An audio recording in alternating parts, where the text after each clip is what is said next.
Hello and welcome to my channel where we talk about reading, writing, and the general making of books. If that's the sort of content you're interested in, don't forget to like, comment, and subscribe. Today I want to do a reacts video, specifically an author reacts to writing tips. If you're in the writing space online, I'm sure you're aware that there are a million writing tips out there. Some of them are good, some of them are bad, and I often have thoughts and feelings about them. So today I thought I would read off some tips that I found online and just talk about them. So I had this idea last week and I asked my Twitter followers if they had any tips that they either liked or hated, and I got a few there.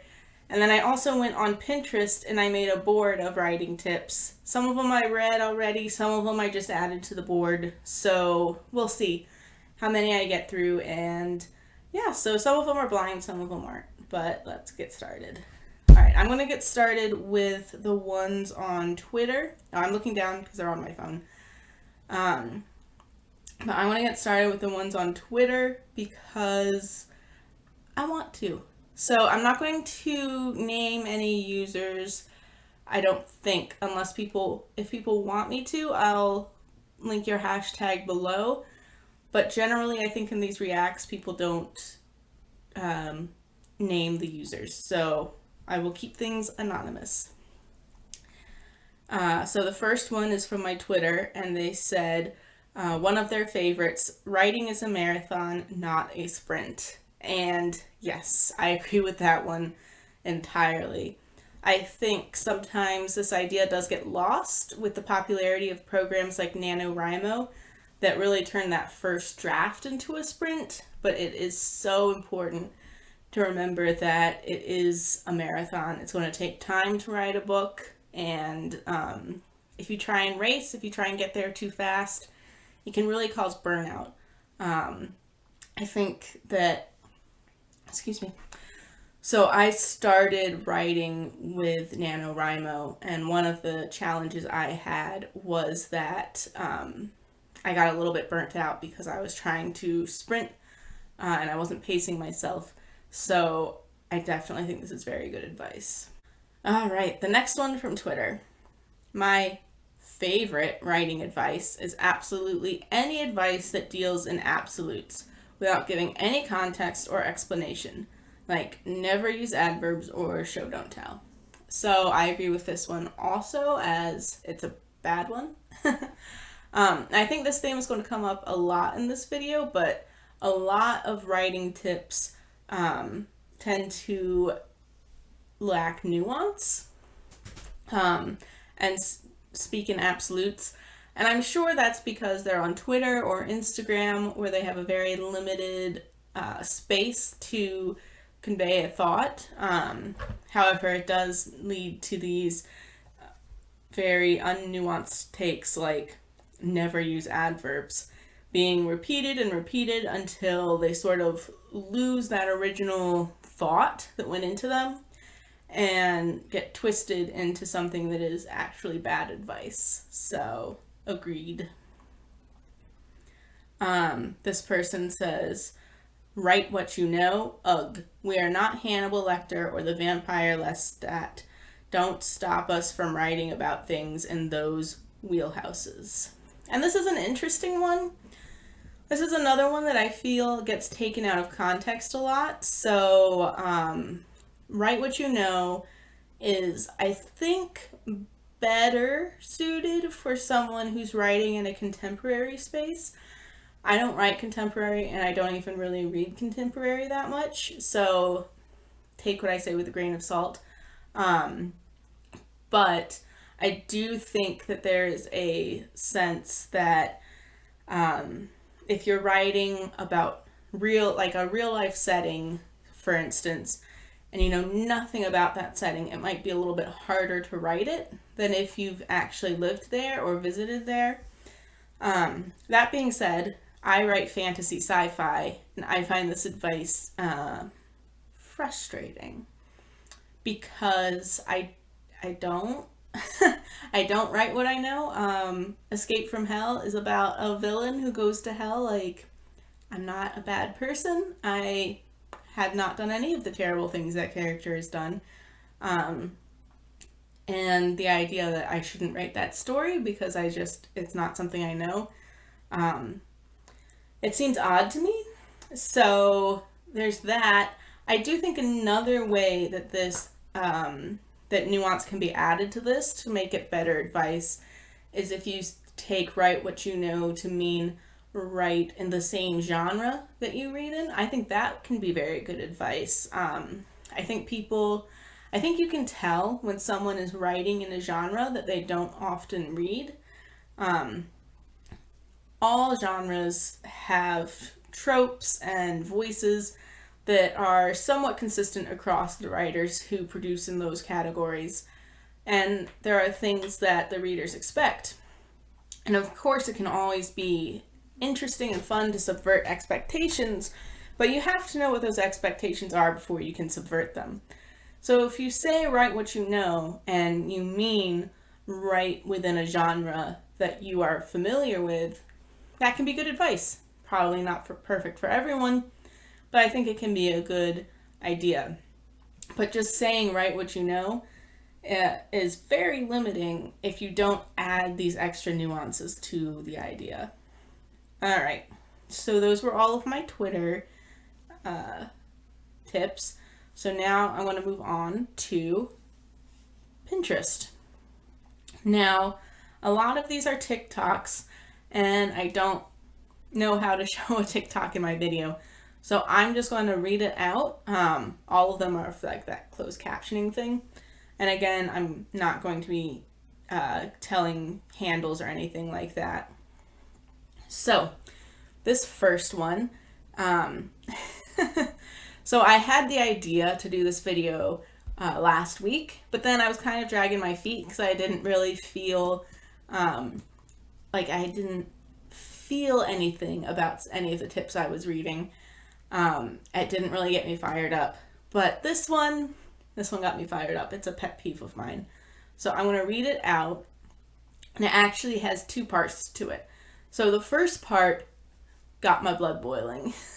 And then he went ahead and added some nuance at the end that did help. It was very interesting, but I still don't agree. So I'm going to read it out to you and then talk about it. So it says, you don't need to tell us your character's hair color, eye color, shape of their nose, cheekbones, or anything like that, unless that feature tells us something about their personality, background, world.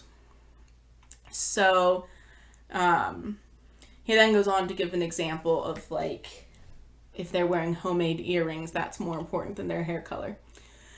So the first part is a very common piece of writing advice that I hate every time it comes up.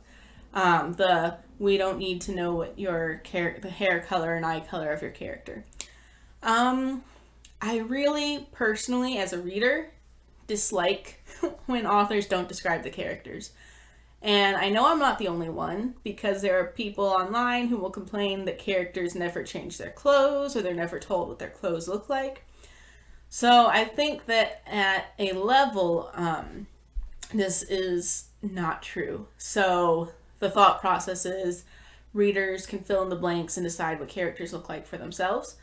And that is true, but you still need a scaffold of what the character looks like.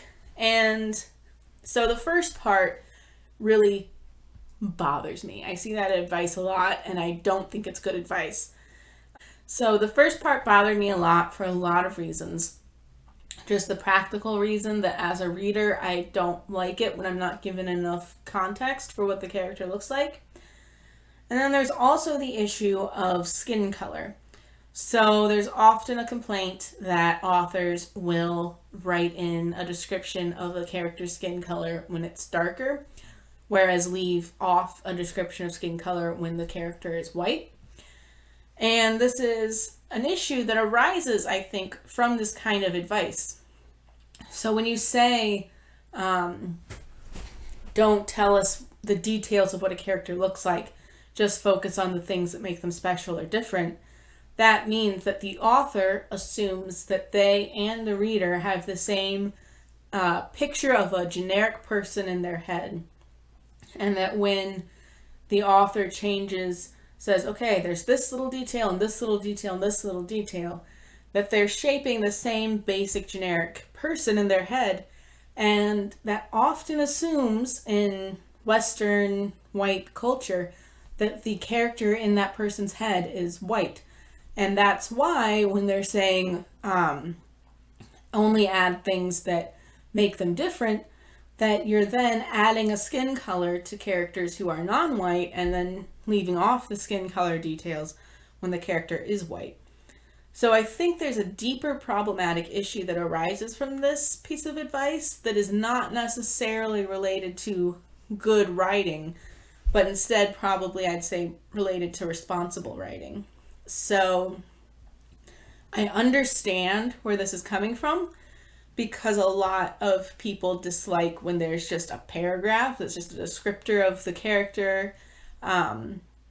And for me, I definitely don't, I try to avoid doing that per se. I'll try to scatter in the character descriptions over the course of the chapter where the character is introduced, rather than just introducing the character and telling what they look like all at once. I might allow for some action to happen before I start describing the character. I try not to dump that information on the reader. And I think that's what this piece of advice is trying to speak to. The idea that sometimes authors will just dump description of a character. And as we all know, info dumps are a big no-no. But I think the way that it's often portrayed is a problem, or can be a problem. Especially in my case, I write in fantasy sci-fi. So there's a lot more description that needs to happen. Whatever my generic person in my head looks like and the generic person in the reader's head looks like, it's probably going to be very different from what my fantasy world looks like. So I already have to do a lot of describing that would fall into the categories that he said are okay, like giving background and world building and all of that. Differentiating the character from the people around them. So I can see where his advice is coming from, but I do think it's dangerous when the author assumes that the reader's on the same page and what that says about what the author and the reader expects the world around them to be like.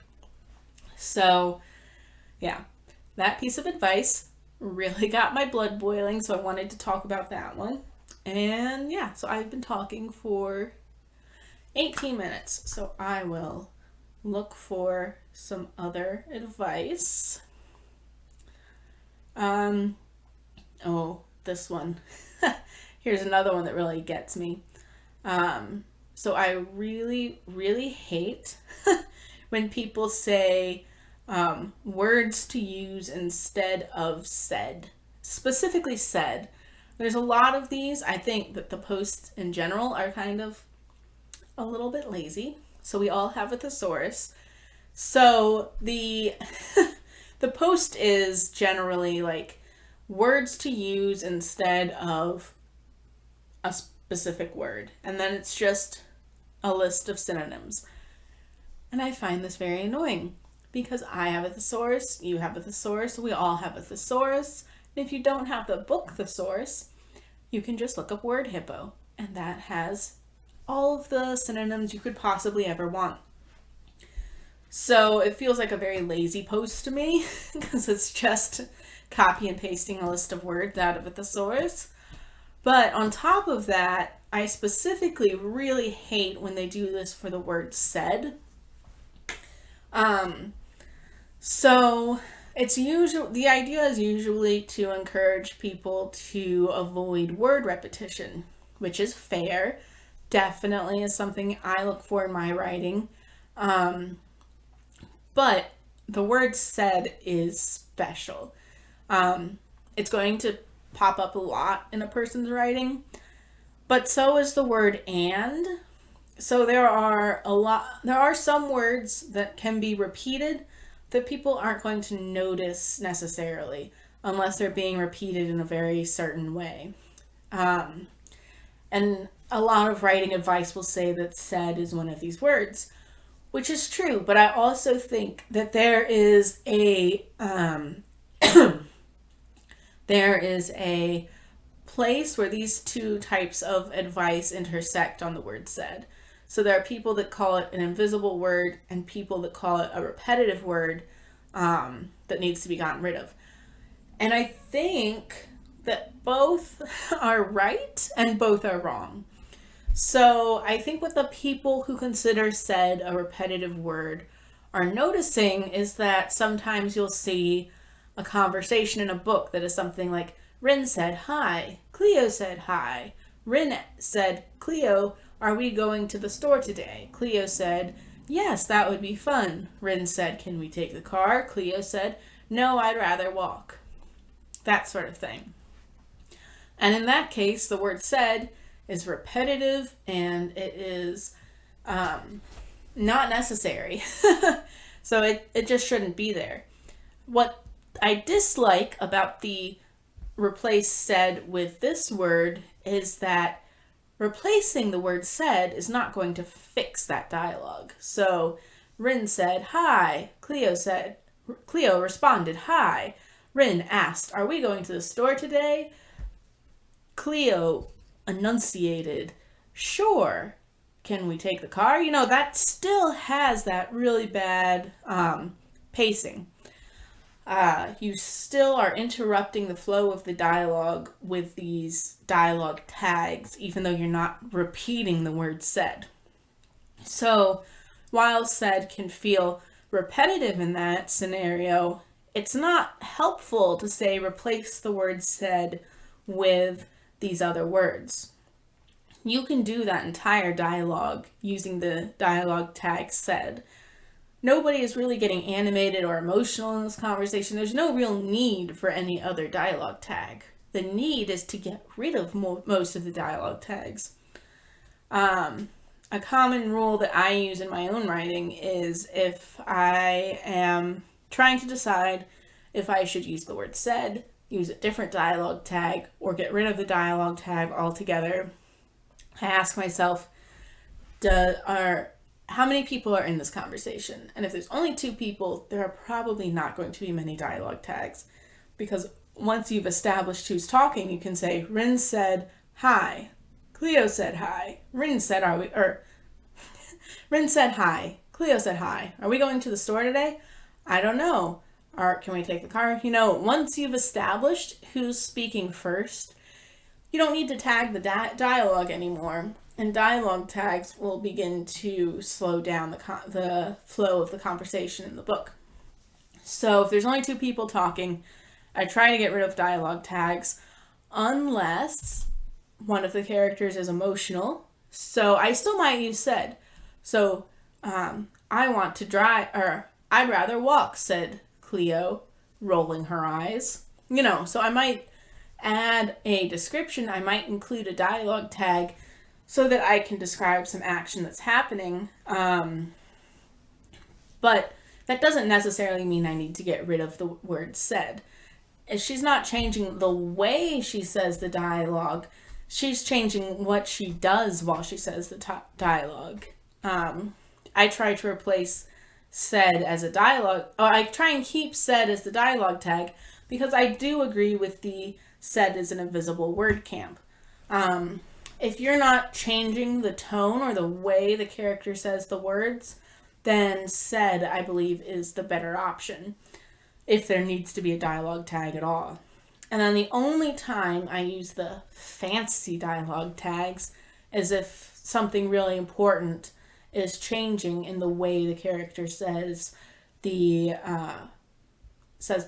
dialogue. So if the character's getting fired up, they might say, I'd rather walk, insisted Cleo. You know, so it changes the way it's spoken. So you can't just say, oh, I'm going to just control F the word said and either delete it or replace it with all of these other different dialogue tags. because it is a useful word. It is pretty invisible on the page to the reader. But yeah, you have to be careful not to be repetitive with it. So I hate that advice. I hate those lists.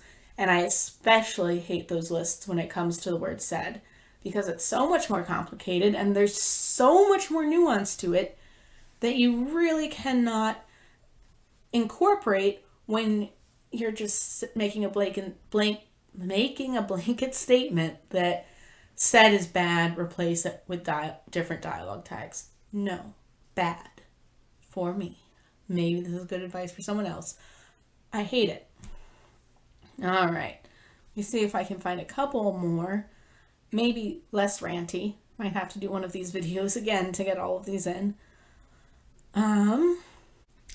If there is a book you want to read, but it hasn't been written yet, then you must write it. I love this advice. Definitely one of my motivations in writing is when there's a book I want to read, but I just can't find it.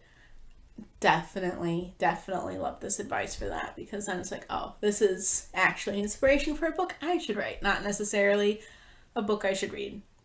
And I also love going back and reading my own writing, because I did write it for myself. So I have lots of folders of books that will never be fully published or anything like that I just read for myself because I wrote them for myself. Let's see. All right, here's another one. This might go into a rant. I might have to cut this out.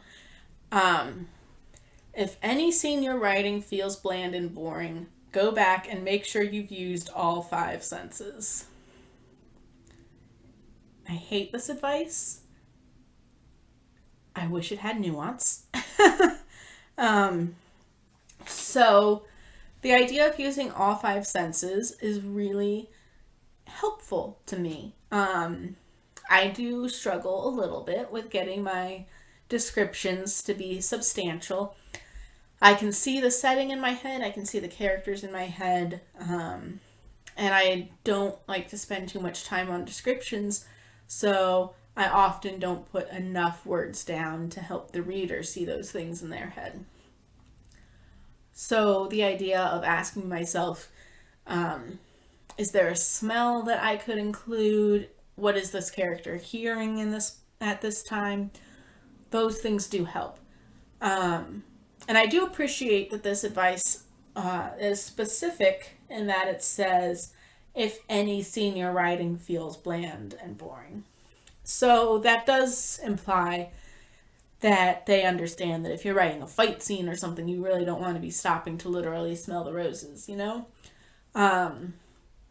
But it says, make sure you've used all 5 senses. Like, in my day-to-day life, I don't taste a scenario very often. Like, right now, there's no taste to describe to the experience of recording a YouTube video. I think it would be really strange to include all 5 senses in a description. I don't know. I'm not sure how that can be achieved. Sometimes the way this advice is written, it does acknowledge that something like taste is sometimes hard to incorporate into a scene. And I wouldn't want to see where someone would really stretch to include all 5 senses. I think it would be most useful to just include what's necessary to set this apart from whatever generic scene is in the reader's head. So yeah, I understand where this advice is coming from, but I don't always agree with it. Sometimes I do. I change my mind on that one. Alright, I'm going to end this with a piece of writing advice that I used to give myself, and I've sort of changed my mind on it a little bit. And that is the write every day advice.